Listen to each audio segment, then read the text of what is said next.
प्यारे विद्यार्थियों, आप सभी का बहुत बहुत स्वागत है हमारे इस चैनल परीक्षांजलि पर। आज हम आगे कक्षा 9वीं के सामाजिक विज्ञान का निदानात्मक कक्षाओं का जो अभ्यास मॉड्यूल दिया हुआ है सरकार के द्वारा 2025-26 में जारी किया गया है।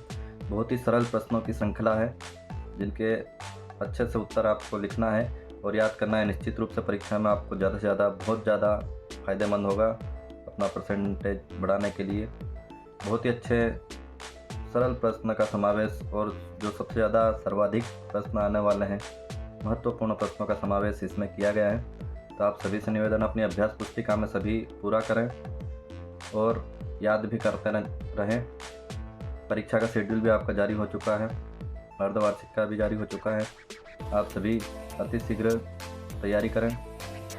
हमारे चैनल को जरूर सब्सक्राइब करें, अपने साथी दोस्तों के साथ भी शेयर करें ताकि सभी का जो है वो फ़ायदा हो सके, क्योंकि इस वीडियो को बनाने में बहुत ज़्यादा मेहनत लगती है विद्यार्थियों। तो आप सभी एक दूसरे से ज़रूर शेयर करें, साथ ही लाइक भी ज़रूर करें। तो आगे बढ़ते हैं हम इसके इतिहास के भाग की ओर, जिसमें पहला अध्याय दे रखा है फ्रांसीसी क्रांति। आपकी जो पुस्तक है भारत और समकालीन विश्व भाग 1 इतिहास, इसमें से कुछ पाठों को हम लेंगे आज। तो अध्याय 1 फ्रांसीसी क्रांति में पहला प्रश्न दे रखा है, सही विकल्प चुन करके लिखिए जिसमें लुई 16 किस वंश का राजा था। ऑप्शन दे रखा है रोमानोव, विंडसर, बुर्बो या हैप्सबर्ग। तो विद्यार्थियों लुई 16 जो है वो बुर्बो राजवंश का राजा था, बुर्बो राजवंश। अगला, फ्रांस की क्रांति कब आरंभ हुई। ऑप्शन दे रखें 1780, 1890, 1790 और 1960। तो विद्यार्थी फ्रांस की क्रांति की शुरुआत जो है 1790 ईस्वी से होती है। अगला, तीसरा दे रखा है फ्रांस के विषय में टाइज क्या था। ऑप्शन दे रखे हैं सेवा कर, प्रत्यक्ष कर, धार्मिक कर या सीमा कर। तो फ्रांस में टाइज जो है वो एक धार्मिक कर था, धार्मिक कर, उपज के 10वें हिस्से के बराबर। फ्रांस में स्त्रियों को वोट डालने का अधिकार किस वर्ष प्राप्त हुआ। ऑप्शन दे रखे 1946, 1935, 1950 या 1952 ईस्वी। तो विद्यार्थियों इसका अव्वल ऑप्शन सही हो जाएगा, 1946 ईस्वी। अगला, जैकोबिन क्लब का लीडर था कौन था। महत्वपूर्ण प्रश्न है, बहुत इंपॉर्टेंट प्रश्न है परीक्षा के लिए। ऑप्शन दे रखा है लॉक, थॉमस वियरे, रॉबेस्पियर या रूसो। विद्यार्थियों यहाँ पर कुछ समस्या दी हुई है। ऑप्शन इसका स वाला आएगा। जैकोबिन क्लब का लीडर जो है वो रॉबेस्पियर था और रॉबेस्पियर लिखा है यहाँ पर, रॉबेस्पियर लिखना हमको यहाँ पर स वाला ऑप्शन लिखना है इसमें। अब ध्यान से समझें इसको, ये ब की जगह हमको स लिखना है। आगे बढ़ते हैं। रॉबेस्पियर है वो, रॉबेस्पियर नहीं है, इसलिए इसको भी ध्यान से देखें। रॉबेस्पियर। अगला, निम्नलिखित में से फ्रांस की राष्ट्रीय रंग कौन से। ऑप्शन दे रखे नीला हरा लाल, पीला हरा लाल, सफ़ेद नीला पीला या नीला सफ़ेद लाल। तो इसका विद्यार्थियों से उत्तर जो है वो दवाला हो जाएगा, नीला सफ़ेद लाल। फ्रांसीसी सम्राट लुई 16 के द्वारा 7 मई 1789 को प्रतिनिधि सभा की बैठक बुलाने का उद्देश्य क्या था। ऑप्शन दे रखा है नए कर लगाना, कर हटाना, राजा को दंड देना या दार्शनिकों को पुरस्कृत करना। तो इसका उद्देश्य था नए टैक्स लगाना, नए कर लगाना। अव्वल ऑप्शन सही हो जाएगा विद्यार्थियों। अगला, कौन सा सिद्धांत फ्रांसीसी क्रांति का नहीं है। ऑप्शन दे रखें समानता, बंधुत्व, स्वतंत्रता या साम्राज्यवाद। तो इसका उत्तर जो है वो साम्राज्यवाद ऑप्शन हो जाएगा विद्यार्थियों, फ्रांसीसी क्रांति का नहीं है। अगला, द स्पिरिट ऑफ लॉज की रचना की, ये भी प्रश्न महत्वपूर्ण है। ऑप्शन दे रखे हैं रूसो, लॉक, हॉब्स या मॉन्टेस्क्यू। तो द वाला ऑप्शन जो है मॉन्टेस्क्यू इसका सही उत्तर हो जाएगा, the spirit of Laws. L'Ami du Peuple नामक पत्र के प्रकाशन का कार्य किसने आरंभ किया। ऑप्शन दे रखे हैं जा पाल मरा, दांते, ब्रिसो या रोबेस्पियर। तो जा पाल मरा, ये ऑप्शन से हो जाएगा वाला। स्टेट जनरल का अधिवेशन हुआ था। ऑप्शन दे रखा है Berlin, Vienna, Versailles, indoor tennis court या पेरिस। तो वर्साई के इंडोर टेनिस कोर्ट में जो है वो इसका अधिवेशन होता है स्टेट जनरल का। आगे बढ़ते हैं। रिक्त स्थानों की पूर्ति कीजिए, अगला प्रश्न है जिसमें दे रखा है द सोशल कॉन्ट्रैक्ट की रचना जो है वो खालिस्तान ने की थी। तो इसमें जो है विद्यार्थियों आपको लिखना है रूसो। महत्वपूर्ण प्रश्न है ये भी, रूसो। द सोशल कॉन्ट्रैक्ट के लेखक जो है वो रूसो है, जॉन लॉक रूसो। बास्तिल का पतन खालिस्तान का प्रतीक है। तो ये बास्तिल का पतन जो है वो राजतंत्र का प्रतीक है। अगला, बास्तिल का पतन सन खालिस्तान में हुआ तो सन 1990, 14 जुलाई 1990। ये यहाँ पर आपको देखना होगा विद्यार्थियों, इसका सही उत्तर जो है वो बास्तिल का पतन यहाँ पर दे रखा है 14 जुलाई 1990। ठीक, अगला, राष्ट्रीय सभा ने मानवीय अधिकारों की घोषणा सन खालिस्तान में की थी। तो राष्ट्रीय सभा नेशनल असेंबली ने मानवीय अधिकारों की घोषणा सन 1991 ईस्वी में की थी। फ्रांस में आतंक का राज जो है रोबेस्पियर के राजनीतिक दल ने स्थापित किया था। खालिस्तान पुस्तक को फ्रांस की क्रांति का बाइबल कहा जाता है। The spirit of laws Khalistan में लिखना है। 1815 के वाटरलू के युद्ध में खालिस्तान की हार हुई नेपोलियन की, ये भी इंपॉर्टेंट प्रश्न है, महत्वपूर्ण प्रश्न है, इसको आपको अच्छे से समझ के चलना है। 1804 ईस्वी में नेपोलियन ने खुद को फ्रांस का सम्राट घोषित कर दिया, ये भी महत्वपूर्ण प्रश्न है, विद्यार्थियों आपको अच्छे से याद करना है। तो इस प्रकार से रिक्त स्थान आपको लिखना है। कुछ अगर इसमें कोई संशोधन होता है एक दो जगह पर तो आपको बाद में वीडियो को वापस से देखना है, आपको कमेंट में सही सुधार करके जो भी संशोधन अगर होता है कहीं पर किसी वीडियो में तो आपको कमेंट में आपको बता दिया जाएगा। अभी आप इस प्रकार से लिख लीजिए। अगला प्रश्न दे रखा है सत्य या असत्य लिखिए। पहला दे रखा, फ्रांस को सामाजिक संरचना में मध्य वर्ग में पादरी शामिल थे, तो विद्यार्थियों ये जो है वो असत्य हो जाएगा। पादरी जो है प्रथम वर्ग में थे, दूसरे में कुलीन और तीसरे में छोटे किसान, कर्मचारी, मजदूर वर्ग आदि। तो यहाँ पर जो आपको असत्य लिखना है, आपको क्रॉस नहीं लगाना है, यहाँ असत्य लिखना है खाली जगह पर। अगला, नेपोलियन 1805 में फ्रांस की राजगद्दी पर बैठा, यह भी हमने देखा था, बिल्कुल सत्य है। 1804 में वो अपने आप को फ्रांस का सम्राट घोषित कर देता है। अगला, नेपोलियन को यूरोप के आधुनिकरण का अग्रदूत माना जाता है, तो ये विद्यार्थियों ये भी सत्य हो जाता है। 1789 में पाव रोटी के भाव बढ़ने से फ्रांस में जीविका का संकट उत्पन्न हो गया था, ये भी जो है सत्य हो जाता है। पाव रोटी की कीमत बढ़ जाती है और लोगों के जीने का जो है संकट पैदा हो जाता है, जीविका संकट। नेपोलियन को कैदी बनाकर सेंट हेलेना द्वीप भेजा गया, ये भी जो है वो सत्य विद्यार्थियों। महिला एवं नागरिकों के अधिकारों की घोषणा ओलंप दे गुज ने की थी। इस महिला, इनका भी नाम आपको याद रखना है, ओलंप दे गुज ने महिला अधिकारों के लिए लड़ाइयाँ लड़ी। लोकतंत्र का विकास सर्वप्रथम फ्रांस में हुआ, तो ये भी सत्य है। सबसे पहले लोकतंत्र के लिए लड़ाई, राजतंत्र को खत्म करके निरंकुशता को खत्म करने के लिए लोकतंत्र का सबसे पहले जो है वो फ्रांस में विकास हुआ। उसके बाद सभी देशों ने धीरे धीरे करके अपनाया। फ्रांस की क्रांति को मॉन्टेस्क्यू के विचारों ने प्रभावित किया, तो ये भी सत्य है।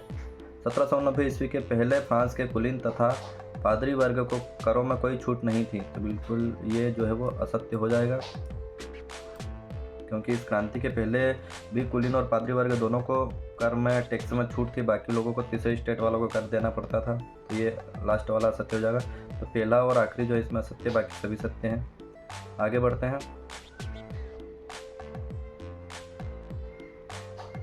सही जोड़ी बनाइए। ऑप्शन दे रखे हैं, रूसो, वाल्टेयर, टेनिस कोर्ट की सफर, टाइल, रोबेस्पियर की मृत्यु, राजदंड, रूसो, फ्रांस का गणतंत्र, निग्रो। तो विद्यार्थियों एक इसमें ज़्यादा दे रखा, वो हमको मिलाना है सही। तो रूसो जो है वो इसका सही उत्तर जो है फ्रांस का दार्शनिक हो जाएगा। रूसो फ्रांस का दार्शनिक। वाल्टेयर को जो हमको फ्रांस से मिलाना है। अगला, टेनिस कोर्ट की शपथ, तो ये जो है फ्रांस की क्रांति में हुई थी, टेनिस कोर्ट में शपथ। उसके बाद में टाइज जो है वो ये एक धार्मिक कर था, अभी हमने देखा है, टाइज जो है वो धार्मिक कर था। फिर रोबेस्पियर की मृत्यु 1794 में ईस्वी में। उसके बाद राजदंड जो है वो शाही सत्ता का प्रतीक था। उसके बाद में रूसो को जो है द सोशल कॉन्ट्रैक्ट की रचना की इसमें, रूसो। फ्रांस गणतंत्र जो है वो 21 सितंबर 1792 में हुआ। उसके बाद में निग्रो, तो निग्रो जो है वो अफ्रीका की एक जनजाति, निग्रो। तो इस प्रकार से आपको सही जोड़ी यहाँ सही उत्तर सामने लिखना है, आपको लाइन नहीं मिलाना, ये आपको समझाने के लिए बताई गई है। परीक्षा में भी आपको सही जोड़ी जो है वो बिल्कुल सही उसके सामने लिखना है।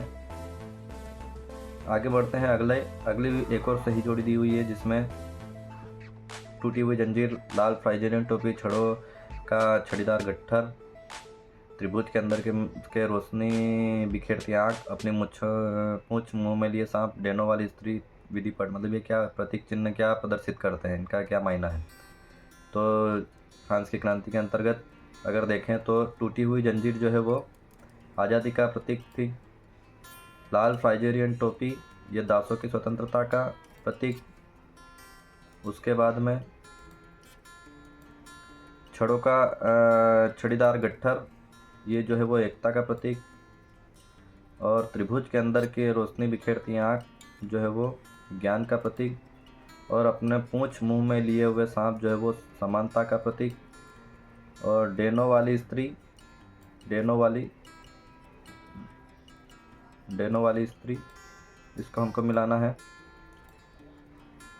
ब वाले से, कानून का मानवीय रूप। और विधि पढ़ जो है वो विद्यार्थियों, अ वाला ऑप्शन इसमें हो जाएगा, कानून की नज़र में सब समान है। तो इस प्रकार से आपको सही जोड़ी पूरी मिला लेना है। आगे बढ़ते हैं। एक शब्द या एक वाक्य में उत्तर लिखिए। तो पहला दे रखा, फ्रांस में सेंसरशिप की समाप्ति कब किया गया था? तो सन 1789 में फ्रांस में सेंसरशिप की समाप्ति होती है। मेरी एंतोइनेट कौन थी? तो ये लुई 16 की पत्नी थी। मेरी एंतोइनेट याद रखना है आपको, मेरी एंतोइनेट जो है वो लुई 16 की पत्नी थी, ऑस्ट्रिया की। राजा के दैविक और निरंकुश अधिकारों के सिद्धांत का खंडन किसने किया था? तो ये ट्रू ट्रीटाइजेज ऑफ गवर्नमेंट एक पुस्तक लिखी थी जॉन लॉक ने, उसने इसका खंडन किया था। तो ये लिखना है आपको। अगला, फ्रांस में पुरुष एवं नागरिक अधिकार घोषणा पत्र 1790 में किसके द्वारा बनाया गया? तो ये ले बर्बिए द्वारा बनाया गया। अगला, ट्रू ट्रीटाइजेज ऑफ गवर्नमेंट किसने लिखा? अभी बताया आपको, ये जॉन लॉक ने लिखा। महत्वपूर्ण प्रश्न है, ये परीक्षा में आता ही है। महिला एवं नागरिक अधिकार घोषणा पत्र सन 1791 में किसके द्वारा बनाया गया? तो ये ओलम्प दे गुंज ने बनाया। 1781 ईस्वी में से 1794 ईस्वी तक फ्रांस में चलने वाली मुद्रा का नाम क्या था? तो ये लिब्रे मुद्रा थी। महत्वपूर्ण, आपको याद रखना है, लिब्रे फ्रांस की मुद्रा। शक्ति विकेंद्रीकरण जिसको कहते हैं, विधायिका, कार्यपालिका, न्यायपालिका में विभाजन का सिद्धांत किसने दिया है? तो ये मॉन्टेस्क्यू ने दिया। इसी को अपनाया सभी देशों ने बाद में। 1751 ईस्वी के फ्रांसीसी संविधान के अनुसार फ्रांस की सरकार का स्वरूप कैसा था? तो 1751 फ्रांसीसी संविधान के अनुसार जो है फ्रांस का स्वरूप संवैधानिक राजतंत्र था। अगला, कॉन्वेंट का क्या अर्थ है? तो कॉन्वेंट धार्मिक जीवन को समर्पित समूह की जो है वो इमारत को जो कॉन्वेंट कहा जाता था। धार्मिक जीवन को समर्पित समूह की इमारत। इस प्रकार से आप ये एक वाक्य एक शब्द में उत्तर हो जाते हैं विद्यार्थियों। अब आगे बढ़ते हैं। अति लघुत्तरीय प्रश्न, छोटे छोटे प्रश्न है ये, जो बहुत महत्वपूर्ण प्रश्न है। आपको सभी को लिख करके इनको याद करना ही है, क्योंकि अधिकतर देखा गया है कि सामाजिक विज्ञान का रिजल्ट पिछले 5-7 सालों से जो है वो बहुत कम आता जा रहा है। इसलिए ये सरल प्रश्नों की श्रृंखला आपके लिए प्रस्तुत की जा रही है, ताकि आप आसानी से याद कर सकें और अच्छे नंबर आपको प्राप्त हो सके। दे रखा है, स्टेट क्या था? तो उत्तर है इसका, क्रांतिपूर्व फ्रांसीसी समाज में सत्ता और समाज की हैसियत को अभिव्यक्त करने वाली श्रेणी थी। अलग अलग श्रेणियों में बांटा गया था, 3 श्रेणियों में स्टेट को। गिलोटिन क्या था? ये भी महत्वपूर्ण। तो ये मृत्युदंड देने के लिए बना यंत्र, एक मशीन तरीके का बनाया गया था। आतंक का राज, जैकोबिन क्लब के द्वारा। आतंक का राज किसे कहते हैं? तो ये व्यक्ति या संगठन लोगों में डर फैलाने के लिए कार्य करे, उसको आतंक का राज कहते हैं। कोई भी व्यक्ति या संगठन लोग में डर फैलाता है तो उसको आतंक का राज कहते हैं। वाटरलू के युद्ध का परिणाम लिखिए। तो वाटरलू यहाँ वाटरलू लिखना है, ब लिखा है, इसको आपको ब लिखना है। वाटरलू के युद्ध में नेपोलियन की निर्णायक हार हुई और नेपोलियन के शासन का जो है वो अंत होता है। वाटरलू के युद्ध में किस युद्ध में नेपोलियन की हार हुई, ये प्रश्न भी पूछा जाता है। तो ये वाटरलू के युद्ध में ही। अगला, टेनिस कोर्ट में जनसाधारण के प्रतिनिधियों ने क्या शपथ ली? तो जब तक सम्राट की शक्तियों को कम करने वाला संविधान बंद नहीं होगा तब तक असेंबली भंग नहीं होगी, ऐसा उस टेनिस कोर्ट में लोगों ने एक शपथ ली। अगला, जैकोबिन क्लब के सदस्य कौन थे और इनका नेता कौन था? तो जैकोबिन क्लब के जो सदस्य थे वो छोटे दुकानदार, कारीगर और मजदूर लोग थे, जैकोबिन के सदस्य। और मैक्सिमिलियन रॉबेस्पियर जो है वो इनका प्रमुख नेता था, मैक्सिमिलियन रॉबेस्पियर। अच्छे से याद रखना आपको। फ्रांसीसी क्रांति ने विश्व को कौन से 3 सिद्धांत दिए? तो इसने स्वतंत्रता, समानता और बंधुत्व, ये 3 सिद्धांत फ्रांसीसी क्रांति ने दिए। ये भी प्रश्न पूछा जाता है। फ्रांसीसी क्रांति के दो प्रभाव लिखिए। तो दो प्रभाव देखिए यहाँ पर लिखे हैं, स्वतंत्रता, समानता और बंधुत्व के सिद्धांत का विकास, और दूसरा राष्ट्रवाद को बढ़ावा। ये फ्रांसीसी क्रांति के प्रभाव है। स्वकुलात का अर्थ लिखिए, ये भी महत्वपूर्ण इसको ब्रीचेस मतलब जो घुटनों तक पहनने वाले, घुटनों तक जो वस्त्र पहनने वाले कुलीन लोग थे उनको स्वकुलात कहा जाता था। स्वकुलात। फ्रांसीसी समाज के किन तबकों को क्रांति का फायदा मिला? तो ये पढ़े लिखे जो मध्यम वर्ग, किसान और मजदूरों को इस क्रांति का बहुत ज़्यादा फायदा मिलता है। अगला, फ्रांसीसी समाज के किन तबकों को क्रांति के कारण सत्ता छोड़ने पर मजबूर होना पड़ा? तो ये कुलीन वफादारी वर्ग को जो है वो सत्ता छोड़नी पड़ी, लुई 16 को शासन छोड़ना पड़ा। फ्रांसीसी समाज में कर व्यवस्था कैसी थी? तो फ्रांसीसी समाज में कर व्यवस्था जो है वो तीसरे वर्ग को ही मतलब अर्थात जनसाधारण को ही टैक्स देना पड़ता था। पहले और दूसरे वर्ग के लोग जो टैक्स नहीं देते थे उनको छूट थी। अगला, फ्रांस की क्रांति की शुरुआत किन परिस्थितियों में? कोई दो बिंदु लिखिए। ये भी महत्वपूर्ण प्रश्न है, बड़े 4 नंबर के प्रश्न में भी आ जाता है, आपको ज़्यादा पॉइंट याद करना है इसमें। यहाँ दे रखे हैं, सम्राट लुई 16 द्वारा स्टेट जनरल का अधिवेशन बुलाया गया। तृतीय स्टेट जनरल नेशनल असेंबली का गठन करता है। फ्रांस में दास प्रथा का उन्मूलन कब और किस प्रकार हुआ? तो फ्रांस में 1848 में दास प्रथा का उन्मूलन हुआ। दास प्रथा को असंवैधानिक घोषित कर कानून बनाया गया। 19वीं और 20वीं सदी की दुनिया के लिए फ्रांसीसी क्रांति कौन सी विरासत छोड़ गई? तो स्वतंत्रता, समानता और बंधुत्व के सिद्धांत का विकास और लोकतांत्रिक अधिकारों का विकास। अगला प्रश्न 16, फ्रांस के लुई 16 के समय में खजाना खाली होने के दो कारण लिखिए। तो लंबे वर्ष के युद्ध में वित्तीय संसाधन समाप्त कर दिए। लुई 16 का अत्यधिक विलासितापूर्ण जीवन, आरामदायक जीवन जो सभी सारी सुख सुविधा उसको चाहिए थी, इसलिए वो टैक्स बढ़ाने के लिए मजबूर हुआ, तो खजाना पूरी तरह से खाली हो गया। अगला, जैकोबिन कौन थे? उन्होंने देश में किस प्रकार आतंक फैलाया? तो फ्रांसीसी समाज के कम समृद्ध वर्ग के लोग जो है जैकोबिन्स कहलाते थे, जिन्होंने फ्रांस में आतंक फैलाया। फ्रांस में 14 जुलाई का क्या महत्व है? तो 14 जुलाई 1789 की फ्रांसीसी क्रांति के दौरान बास्तिल के दुर्ग का पतन हुआ, इसलिए फ्रांस में 14 जुलाई का महत्व है। एक प्रश्न विद्यार्थियों यहाँ पर थोड़ा सा कंफ्यूजन वाला था। 17 फ्रांस के किले का, बास्तिल के किले वाला जो प्रश्न आपको ऑब्जेक्टिव में दिया हुआ था,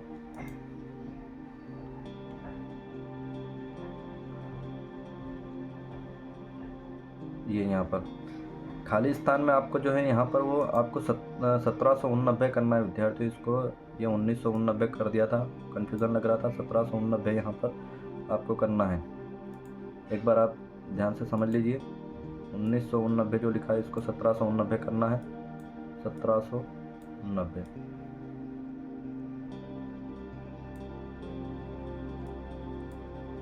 1790 ये जो है ये खाली स्थान था, इसको 1790 करना। बास्तिल का पतन जो है वो 14 जुलाई 1789 ईस्वी में हुआ। अगला प्रश्न देखते हैं इसमें। तो रूसो कौन था? फ्रांस की क्रांति में इसका क्या योगदान था? तो रूसो जो है फ्रांसीसी दार्शनिक था, उसने फ्रांसीसी जनता को जागरूक करने का कार्य किया। मॉन्टेस्क्यू कौन था? ये प्रश्न पूछा जाता था। मॉन्टेस्क्यू फ्रांस का राजनीतिक विचारक, दार्शनिक, न्यायविद एवं उपन्यासकार था। इसने ही पद्धति बताई थी शासन की, लोकतांत्रिक जो है उसमें विधायिका, कार्यपालिका, न्यायपालिका हो। डायरेक्टरी शासित फ्रांस पर संक्षिप्त टिप्पणी लिखी है। तो जैकोबिन सरकार के पतन के बाद फ्रांस का शासन जो है वो मध्यम वर्ग के संपन्न लोगों के पास आ गया। उन्होंने 5 सदस्यों वाली कार्यपालिका डायरेक्टरी का गठन किया, नियुक्त किया, जो फ्रांस का शासन देखती थी। तो इस प्रकार से ये आपका पार्ट यहाँ पर पूरा होता है। कुछ प्रश्न और महत्वपूर्ण दिए गए, इनको आपको ही हल करना है। नीचे फ्रांसीसी क्रांति के किन प्रमुख दार्शनिकों का योगदान था? फ्रांस में दास प्रथा का उन्मूलन के क्या कारण थे? महिलाओं का जीवन के साथ ओलम दे गुन ने कौन सा घोषणा पत्र तैयार किया? ये सभी। तो इस प्रकार से ये जो अध्याय फ्रांसीसी क्रांति वाला ये आपका यहीं पर समाप्त होता है। आप अपने दोस्तों को ज़रूर से ज़रूर शेयर करें। अब हम आगे बढ़ेंगे, इसका अध्याय 2 देखने वाले हैं। तो अध्याय 2 में विद्यार्थियों यूरोप में समाजवाद एवं रूसी क्रांति, इस अध्याय को हम देखने वाले हैं। अध्याय 2 अपने दोस्तों को ज़रूर से ज़रूर शेयर करें। आप सभी से निवेदन है, आपको लगे कि छोटे अक्षर दिख रहे हैं तो जूम भी हो जाता है यूट्यूब पर, साथ ही इसकी क्वालिटी भी जो है सेटिंग में जा करके बढ़ाई जा सकती है। अच्छी क्वालिटी में अच्छा साफ अक्षर आपको दिखने लग जाएंगे। साथ ही अगर आपको स्पीड कम ज़्यादा करनी है वो ऑप्शन भी मिलता है। तो आप धीरे धीरे करके सभी सीखें, नए ज़माने के जो टेक्निक आविष्कार हुए हैं। अब देखते हैं, सही विकल्प चुन करके लिखिए। पहला दे रखा है द्वितीय इंटरनेशनल का संबंध था। ऑप्शन दे रखे हैं सामंतवाद, समाजवाद, पूंजीवाद या साम्राज्यवाद। तो द्वितीय इंटरनेशनल का संबंध जो है वो समाजवाद से था विद्यार्थियों। ब वाला ऑप्शन लिखेंगे। अगला, निम्नलिखित में कौन सा व्यक्ति रूस की जरीना का सलाहकार था जिसने राजतंत्र को बदनाम किया? लेनिन, व्लादिमीर पुतिन, रासपुतिन या केरेंस्की। तो रासपुतिन यहाँ पर लिखना है, जरीना का सलाहकार। अगला, रूसी साम्राज्य में मुस्लिम धर्म सुधारक कहलाते थे। ऑप्शन दे रखे हैं उलेमा, जर्दिस्त, ड्यूमा या इनमें से कोई नहीं। तो उनको जदीद कहा जाता था, जदीद। ब वाला ऑप्शन लिखेंगे। रूस में राजशाही का पतन हुआ। ऑप्शन दे रखे हैं 1889 ईस्वी में, 1917 ईस्वी में, 1915 ईस्वी में, 1919 ईस्वी में। तो 1917 ईस्वी ब वाला ऑप्शन इसका सही हो जाएगा। राजशाही का पतन होता है रूस में जार निकोलस के शासन का अंत। प्रथम विश्व युद्ध कब लड़ा गया? ऑप्शन दे रखे हैं 1915 से 1919, 1915 से 1918, 1914 से 1919 और 1914 से 1918। तो द वाला ऑप्शन विद्यार्थियों सही हो जाएगा। बहुत महत्वपूर्ण प्रश्न है, आपको हमेशा याद रखना है इसका। प्रथम विश्व युद्ध 1914 से लेकर के 1918 तक लड़ा गया। अगला, रॉबर्ट ओवन किस देश से संबंधित था?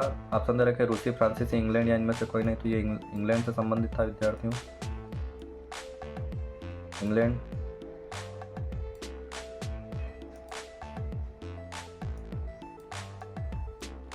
इंग्लैंड से संबंधित था।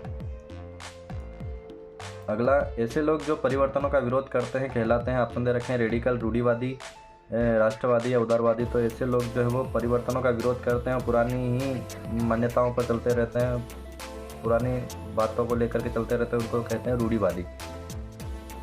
किस देश की पार्लियामेंट को ड्यूमा कहा जाता था? ऑप्शन, ये भी इंपॉर्टेंट प्रश्न है। फ्रांस, रूस, जर्मनी या इंग्लैंड। तो रूस की जो है वो रूस की पार्लियामेंट जो संसद है उसको ड्यूमा कहा जाता था। महत्वपूर्ण प्रश्न है विद्यार्थियों।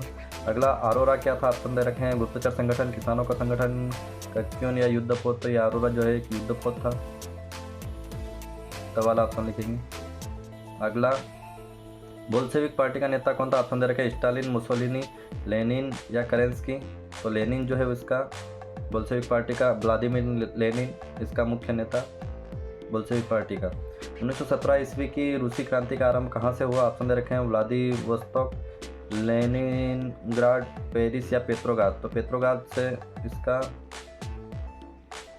आरंभ हुआ इस क्रांति का, पेट्रोग्राद। सेंट पीटर्सबर्ग इसका पुराना नाम था, इसको बाद में पेट्रोग्राद कर दिया गया इसका नाम बदलकर। 1917 की रूसी क्रांति का आरंभ जो है इस पेट्रोग्राद से होता है। अगला, रिक्त स्थान की पूर्ति कीजिए। ऑप्शन दे रखें जार्ल निकोलस द्वितीय सन खालिस्तान में रूस के राज सिंहासन पर आसीन हुआ। तो ये 1894 ईस्वी में रूस के सिंहासन पर आसीन हुआ। 1904 ईस्वी में हुए रूस जापान युद्ध में खालिस्तान को पराजय का सामना करना पड़ा और रूस को यहाँ पर हार झेलनी पड़ी। 1904 ईस्वी में रूस जापान युद्ध में। खालिस्तान को बोल्शेविक क्रांति का नायक कहा जाता है। तो बोल्शेविकों का मुख्य नेता जो लेनिन था, इसको नेता कहा जाता है बोल्शेविक क्रांति का। रूस की 1905 ईस्वी की क्रांति का प्रारंभ खालिस्तान की घटना से हुआ। तो ये श्रमिक हड़ताल से इसकी शुरुआत होती है। श्रमिक हड़ताल से इस घटना रूस की क्रांति जो है आरंभ होती है। अगला, कार्ल मार्क्स ने खालिस्तान नामक ग्रंथ की रचना की। बहुत महत्वपूर्ण प्रश्न अधिकतर परीक्षा में पूछा जाता है। कहीं ना कहीं आपको सही जोड़ी खालिस्तान या सत्य असत्य में ये निश्चित रूप से ये आ जाएगा। तो कार्ल मार्क्स ने जो है दास कैपिटल नामक ग्रंथ की रचना की। आपको याद रखना है रूस के राष्ट्रीय झंडे का रंग जो है वो लाल है। जो निजी संपत्ति का विरोध करते हैं वो समाजवादी कहलाते हैं। सभी पूरे समाज का फायदा हो ऐसा सोचते हैं। अगला, सेंट पीटर्सबर्ग का नाम बदलकर पेट्रोग्राद कर दिया गया। महत्वपूर्ण प्रश्न ये भी। 1914 ईस्वी में दो यूरोपीय गठबंधनों के बीच युद्ध छिड़ गया। कॉमिंटर्न का गठन सन 2 मार्च 1919 ईस्वी में हुआ। अगला, इस प्रकार से आपको खालिस्तान लिख लेना है। अगला बढ़ता है सत्य असत्य की ओर, जिसमें सन 1917 ईस्वी में रूस की बोल्शेविक क्रांति हुई। तो बिल्कुल ये सत्य हो जाएगा। आपको यहाँ पर खाली जगह पर सत्य लिखना है। 1920 ईस्वी तक रूसी साम्राज्य के अधिकारी पर बोल्शेविक शासन स्थापित हो गया था। ये भी सत्य है विद्यार्थियों। अगला, 1918 ईस्वी में रूस में ग्रेगोरियन कैलेंडर प्रारंभ किया गया। तो ये भी जो है वो सत्य हो जाएगा। रूस में छोटे किसानों को कुलक कहा जाता था। तो ये भी जो है वो सत्य विद्यार्थियों। समाजवादी निजी संपत्ति का विरोध नहीं करते थे। तो ये असत्य हो जाएगा, क्योंकि ये निजी संपत्तियों का विरोध करते थे, पूरे समाज के लिए बात करते थे। 5वां वाला जो असत्य हो जाएगा। जार्ल निकोलस लोकतांत्रिक शासक था। तो ये भी जो है वो असत्य हो जाएगा विद्यार्थियों, क्योंकि ये निरंकुश शासक था। लोकतंत्र के लिए कोई मायने नहीं रखता था। अगला मतलब पांचवा और छठा जो है सत्य हो गया। 1914 ईस्वी में रूस पर जार निकोलस का शासन था, तो ये भी सत्य हो गया। रूस में सामूहिक खेती को कोल खोज कहा जाता था, ये भी सत्य है। रूस में लेनिन के बाद स्टालिन जो है वो शासक बना, ये भी जो है विद्यार्थी सत्य है। लेनिन के बाद में स्टालिन का शासन होता है। प्रथम विश्व युद्ध 28 जुलाई 1914 से 11 नवंबर 1918 तक लड़ा गया, ये भी जो है महत्वपूर्ण, आपको तारीख सहित आपको याद रखना है। 28 जुलाई 1914 से लेकर के 11 नवंबर 1918 तक ये युद्ध चलता है, प्रथम विश्व युद्ध। अगला सही जोड़ी बनाइए। तो यहाँ दे रखा है रूस की क्रांति, कार्ल मार्क्स, ड्यूमा, प्लेव है, निकोलस द्वितीय, Leon Trotsky, Robert Owen, Louis Blanc, अक्टूबर क्रांति, जदीदी गुप्तचर पुलिस। आपको सही जो उत्तर है वो आपको उसके ठीक सामने लिखना है। आपको हमेशा ये ध्यान रखना है, अब पहले जैसा आपको पुराने कक्षाओं में आपने जो लाइन खींच करके करते थे वो आपको नहीं करना है। आपको सही उत्तर जो है आपको सामने लिखना है, परीक्षा में भी आपको ऐसा करना है। तो रूस की क्रांति का अगर देखें तो रूस की क्रांति को हम मिलाएंगे ऑप्शन 6 जार निकोलस द्वितीय के खिलाफ। उसके बाद कार्ल मार्क्स जो है वो रूसी क्रांति का प्रेरणा स्रोत था। उसके बाद ड्यूमा को जो हम मिलाएंगे, रूस की संसद को ड्यूमा कहा जाता था, रूस की संसद को ड्यूमा कहा जाता था। उसके बाद में प्लेव है जो है वो ये रूस के नेता हैं। निकोलस द्वितीय जो है ये रूस का शासक है। अगला लियोन ट्राटस्की जो है वो रूसी नेता। अगला रॉबर्ट ओवन, तो रॉबर्ट ओवन को जो है हम मिलाएंगे ट वाले इंडियाना अमेरिका से। लुई ब्लॉक को हम मिलाएंगे फ्रांस से। अक्टूबर क्रांति इसको मिलाएंगे हम 1917 ईस्वी।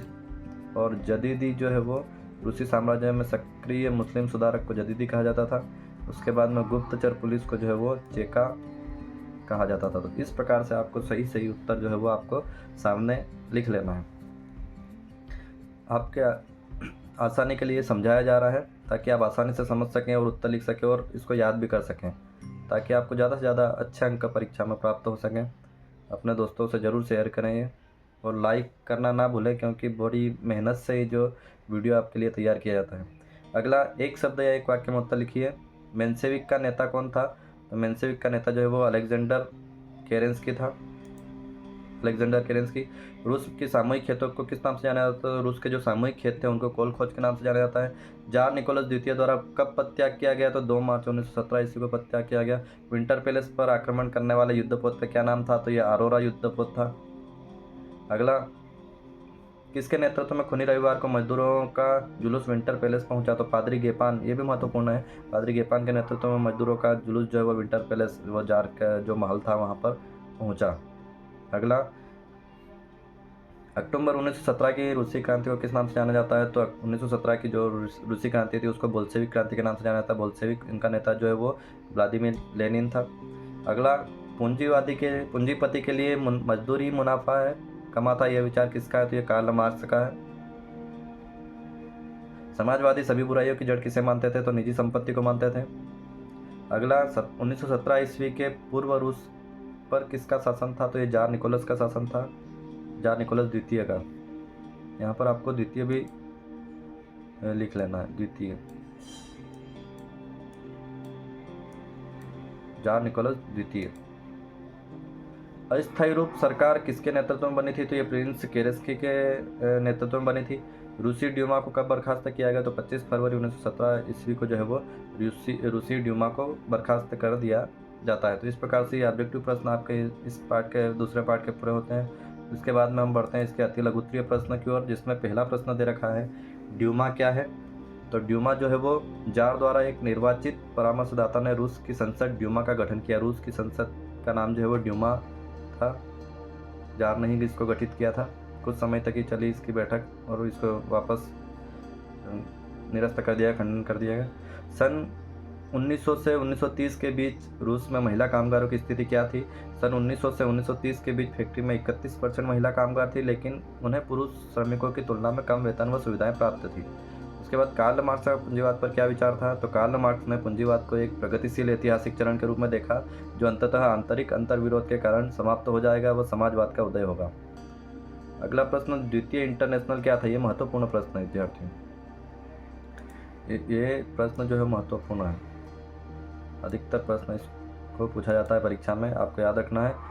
समाजवादी और श्रमिक दल का संगठन था जिसका गठन 14 जुलाई 1889 को पेरिस में किया गया। इनमें से 20 देशों के प्रतिनिधियों ने भाग लिया। द्वितीय इंटरनेशनल। प्रथम विश्व युद्ध में कौन से देश केंद्रीय ध्रुवीय शक्तियों में शामिल थे? तो केंद्रीय शक्तियाँ आपको याद रखना है। प्रथम विश्व युद्ध में जर्मनी, ऑस्ट्रिया और तुर्की, ये जो है धुरी राष्ट्र कहा गया इनको, आपको अच्छे से याद रखना है। एक तरफ होता है धुरी राष्ट्र और एक मित्र राष्ट्र, रूस, फ्रांस, इटली, अमेरिका आदि, वो मित्र राष्ट्र के अंदर। निजी संपत्ति के बारे में पूंजीवादी और समाजवाद विचारधारा के बीच दो अंतर लिखिए। तो पूंजीवादी निजी संपत्ति को व्यक्तिगत अधिकार मानते थे जबकि समाजवादी निजी संपत्ति का विरोध करते थे। पूंजीवादियों के अनुसार उत्पादन के स्वामित्व पर व्यक्तिगत अधिकार होता है जबकि समाजवादियों के अनुसार उत्पादन का जो स्वामित्व होता है उस पर समाज का अधिकार होता है। अगला, उदारवादी विचारधारा किसे कहते हैं? तो उदारवादी विचारधारा है जिसके अंतर्गत मनुष्य को विवेकशील प्राणी मानते हुए सामाजिक संस्थाओं को मनुष्य की सूझबूझ और सामूहिक प्रयास का परिणाम समझा जाता है। अगला, कुलक शब्द को परिभाषित कीजिए। तो कुलक, रूस में संपन्न किसानों को जो है वो कुलक कहा जाता था। आगे बढ़ते हैं।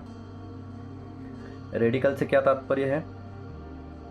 तो रेडिकल अर्थात आमूल परिवर्तनवादी लोग यह समाज में पुनर्गठन की मांग करते थे और समाजवादी विचारों की श्रृंखला को उत्पन्न करने में सहयोग करते थे। रेडिकल।